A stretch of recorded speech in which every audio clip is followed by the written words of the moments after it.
Axé a todos, prazer, Bruno Hilário de Oxalá, e venho mais uma vez falar sobre orixá.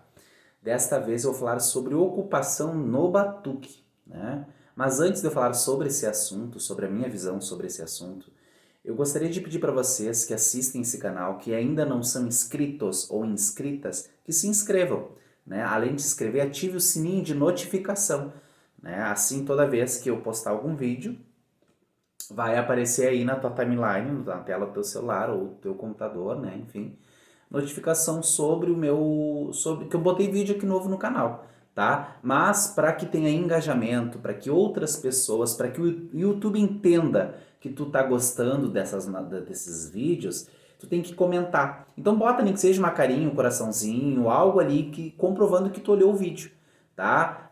Comenta também assunto que tu queira saber, que tu acha interessante eu falar aqui.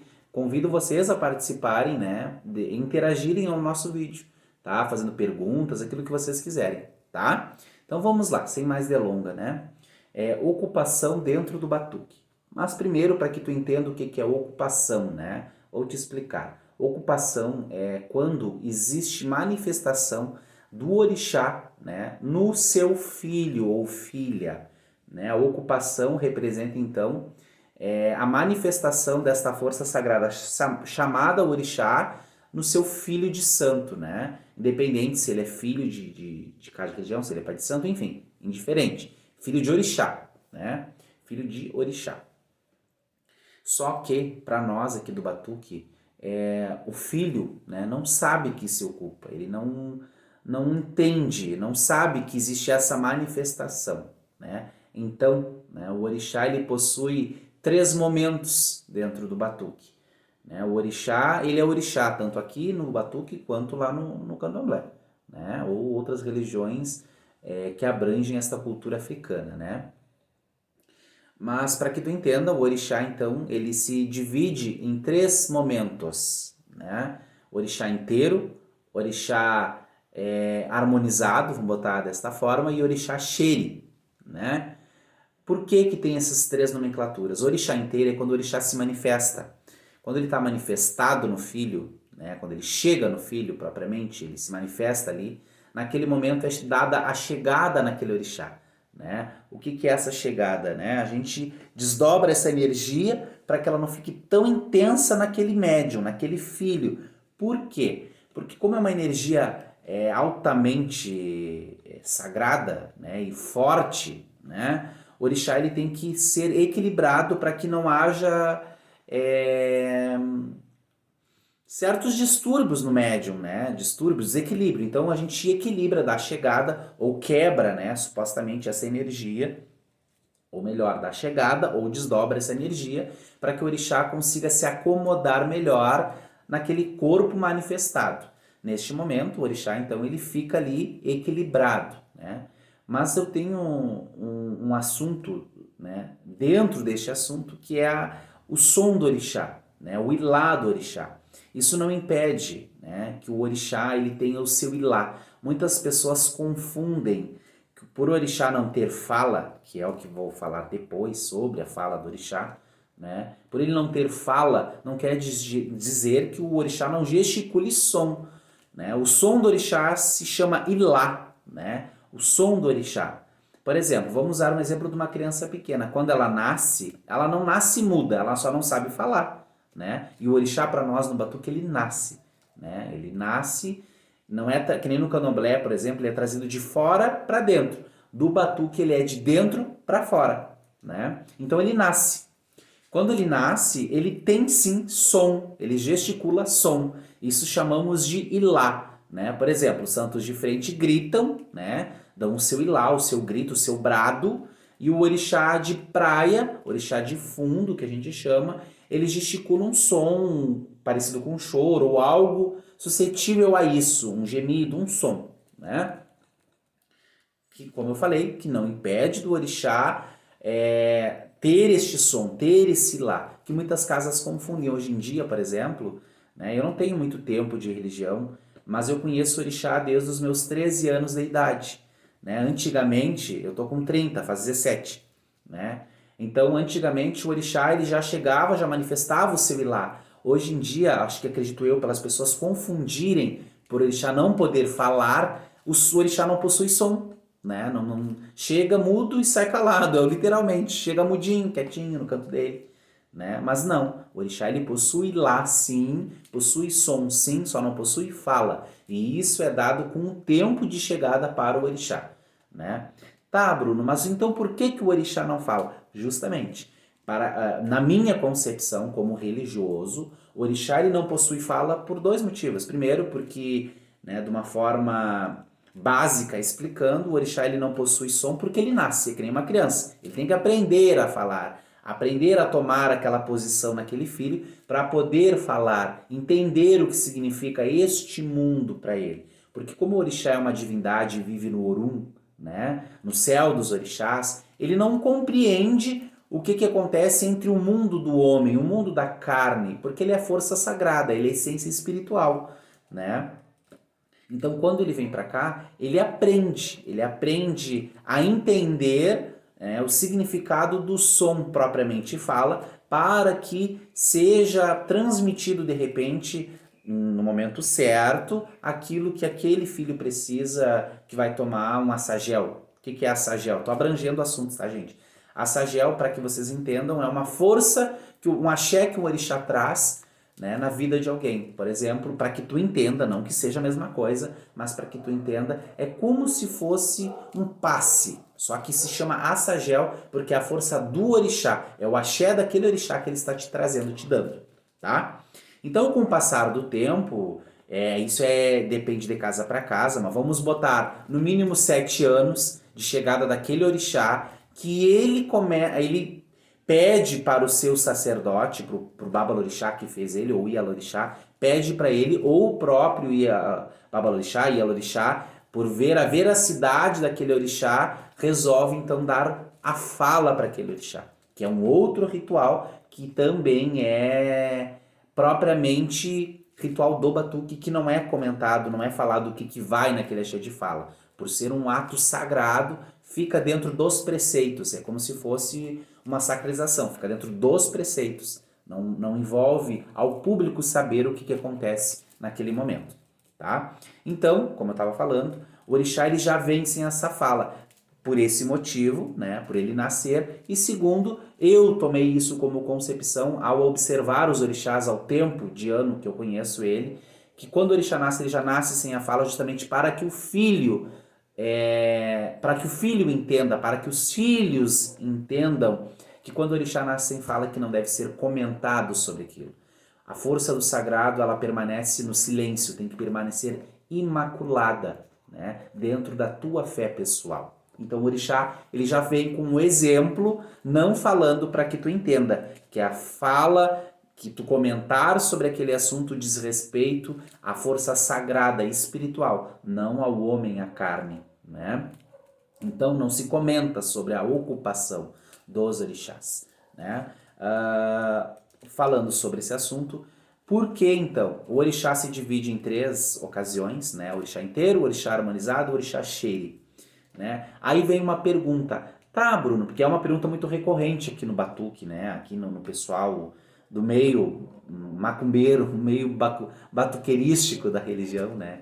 Tá, mas como a pessoa tá num batuque, o orixá se manifesta, começou a reza no bará e terminou xalá e a pessoa não sabe, porque a pessoa automaticamente está ali ocupada, então ela não vê. Como é que ela sabe? Aí entra o axere, né? Esta é a intenção do orixá axere, que é um terceiro desdobramento, né? É quando o orixá está indo embora para o Orum, né? Até vou explicar para vocês isso que na minha concepção significa Orum e Aê dentro da ritualística, tá?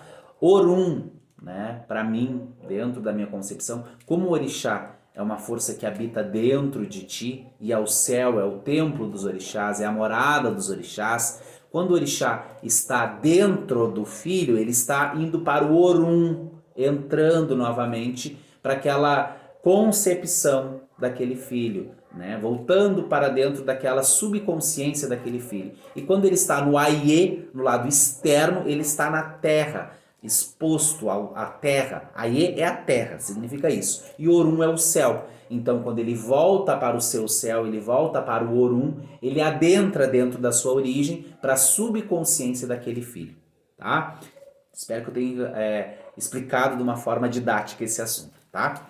Então, quando o orixá está voltando para o Orum, ele é desdobrado novamente em Axere, a gente chama, né? Que as pessoas confundem por ser de uma forma mais sutil e doce, por ser mais brincalhão, né? Confundem como ser algo criança, né? Que até no candomblé eles possuem essa característica. Quando o orixá ele desdobra, ele fica em erê, que não tem nada a ver para nós, tá? Não existe erê no batuque. Existe o axere, que é o próprio orixá desdobrado de uma forma de criança, que continua, por exemplo, se esta pessoa é da Yansan, o orixá axere continua sendo Yansan, entende? Não tem nada a ver com um erê, por exemplo, Rosinha dos Ventos. Não tem nada a ver com isso. Para nós não existe isso, tá? Não que não exista, mas para nós, dentro da nossa cultura, não é assim que é cultuado.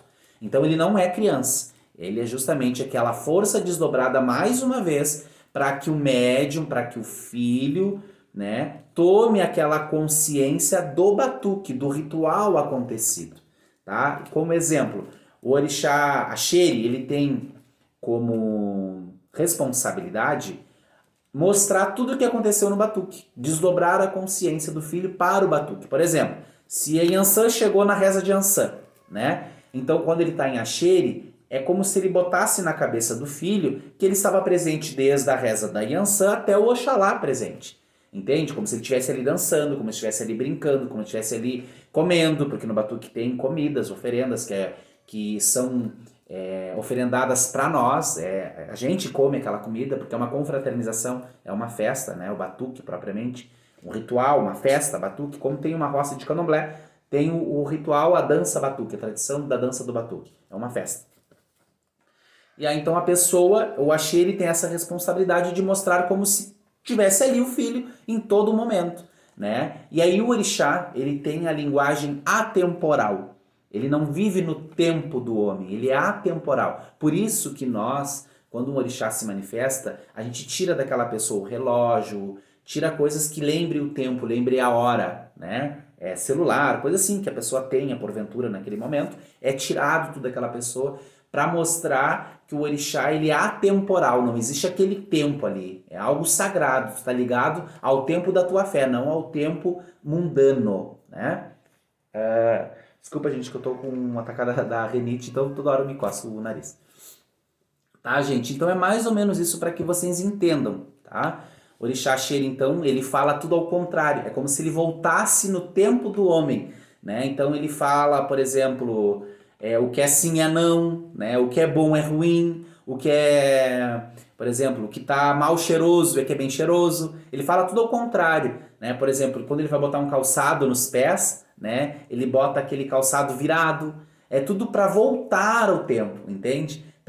Como se fosse um retrocesso do tempo para que o filho, dentro da sua consciência, entendesse que tivesse ali todo momento, entende? Justamente é por isso, né? Para que o filho não saiba que existe aquela manifestação.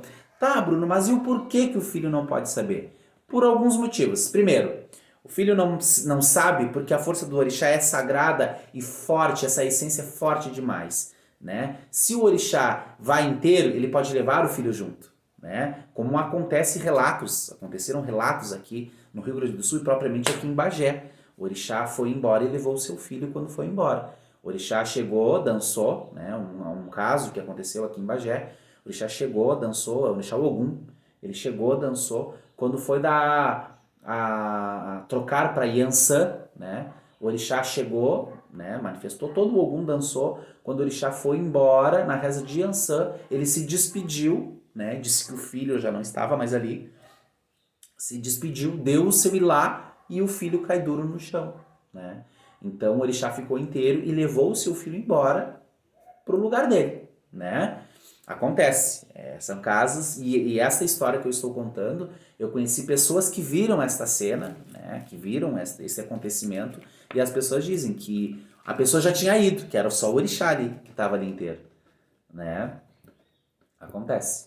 Tá, então é mais ou menos isso, gente, para que vocês entendam o que significa a ocupação dentro do batuque. É uma manifestação dos orixás, né, naquele filho, naquele cavalo de santo, como a gente chama popularmente, né, naquele cavalo de santo, sendo que o filho não sabe que se ocupa, não pode saber justamente por causa disso. Ou porque o filho pode deixar subir para a cabeça, ou porque o filho pode, o orixá pode chegar e não querer voltar mais, né, por vaidade do filho, por ego do filho, ou porque aquela força é sagrada demais e pode fazer que tire essa imaculação sagrada daquele filho, faça com que o filho duvide da própria fé. Então, por isso que não é comentado, né? E esta força, ela permanece dentro do batuque como um mistério, né? Um tabu e algo que fica, né, dentro da nossa tradição, né? Que isso são coisas que são tradicionais e que não devem se perder ao longo do tempo, que infelizmente muitas coisas dentro do nosso batuque se perde, justamente por pessoas quererem de alguma forma, né, melhorar e querer copiar. Muitas vezes tem muita gente que copia, né, infelizmente, coisas de outras tradições. E o que deve permanecer dentro da nossa religiosidade, principalmente aqui no Rio Grande do Sul, é a tradição que o orixá veio trazido para cá, da forma que o orixá veio trazido para cá, tá? Então é isso, pessoal. Eu sei que o vídeo ficou longo, espero que eu tenha explicado de uma forma didática esse assunto, espero que vocês tenham gostado, né? Então não se esquece de se inscrever no canal, deixar o teu joinha, deixar aí o teu comentário. E se tu tiver algum assunto, alguma coisa que tu queira saber, deixa aí no teu comentário aí, né? Alguma pergunta, alguma coisa que eu posso falar aqui nos nossos vídeos também, tá bom? Axé a todos e muito obrigado, e espero que eu tenha trazido um pouco de entendimento sobre a minha visão, o que significa ocupação dentro do batuque. Axé a todos!